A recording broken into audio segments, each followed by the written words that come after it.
में काले काले बादल दिखाई दे रहे थे। आसमान को देखकर ऐसा लग रहा था कि किसी कलाकार ने काले रंग से पूरे आसमान को रंग दिया है।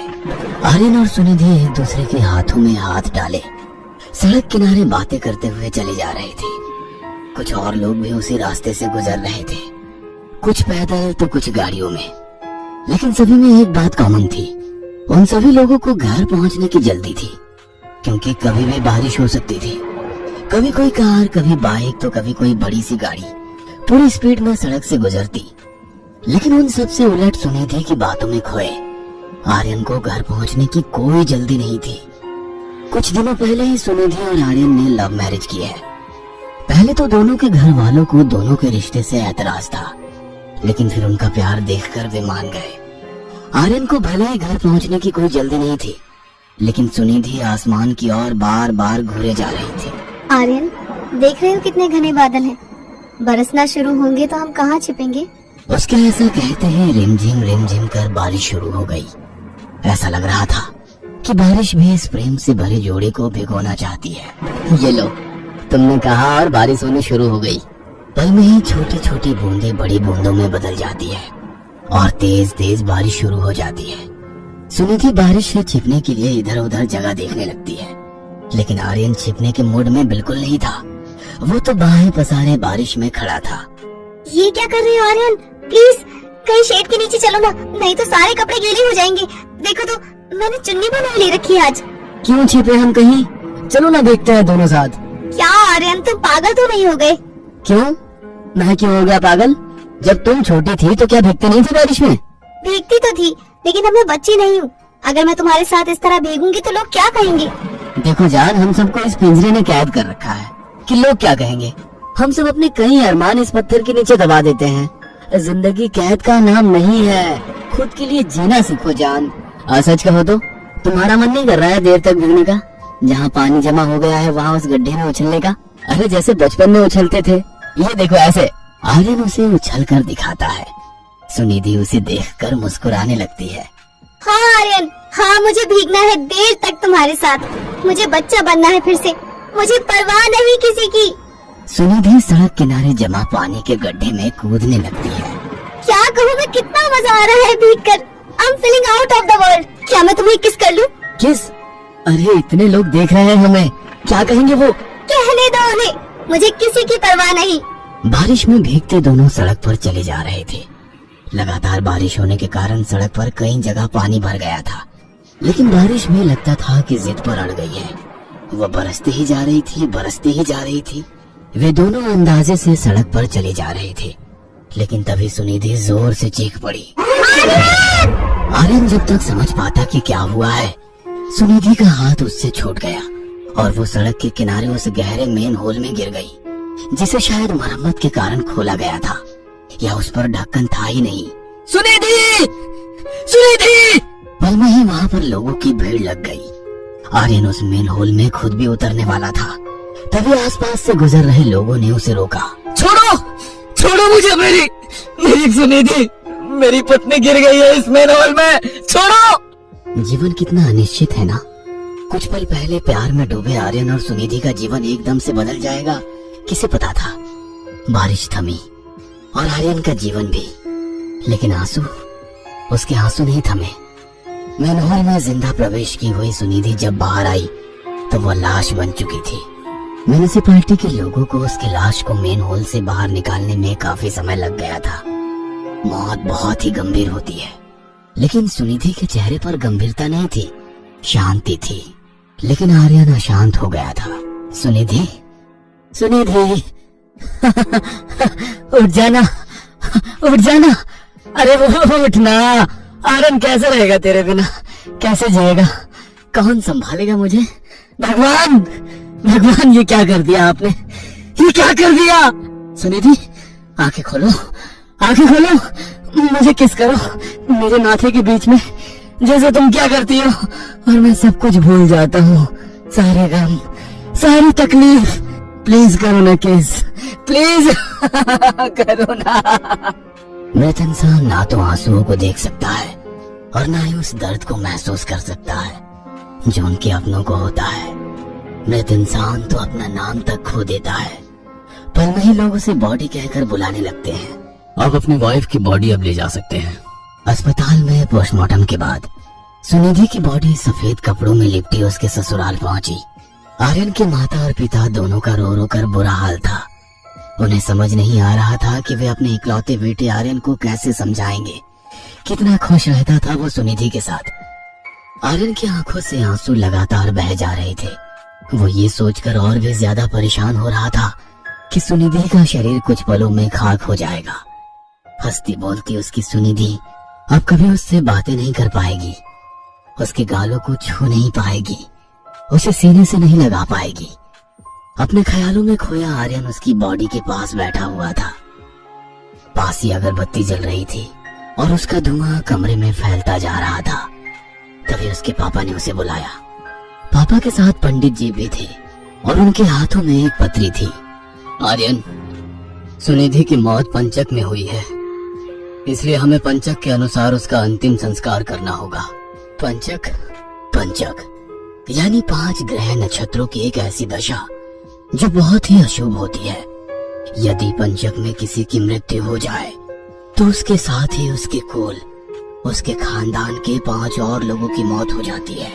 शास्त्र कहता है कि घनिष्ठ पंचकम ग्रामे सदविषा कुल पंचकम पूर्वा भाद्रप्रदा रथ्या चौतरा गृह पंचकम रेवती ग्राम बाह्याम च एतत पंचकम लक्षणम। अर्थात यदि घनिष्ठ नक्षत्र में मृत्यु हुई है तो गांव में 5 लोग, शतभिषा नक्षत्र में मृत्यु हुई हो तो उसी कुल में 5 लोग, पूर्वा नक्षत्र में मृत्यु हुई है तो उसी मोहल्ले में 5 लोग, उत्तरा में हो तो उसी घर में 5 और, रेवती में हो तो दूसरे गांव नगर में 5 लोगों की मृत्यु संभव है। और कभी कभी तो ये सभी मौतें भी देखी गई है।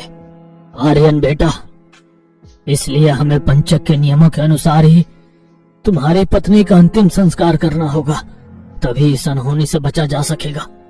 और इसके लिए तुम्हारी पत्नी के शव के साथ आटे, बेसन या कुश, जिसे सूखी घास कहते हैं, उससे बने 5 पुतले अर्थी पर रखकर उन 5 का भी तुम्हारी पत्नी के शव की तरह पूर्ण विधि विधान से अंतिम संस्कार किया जाएगा।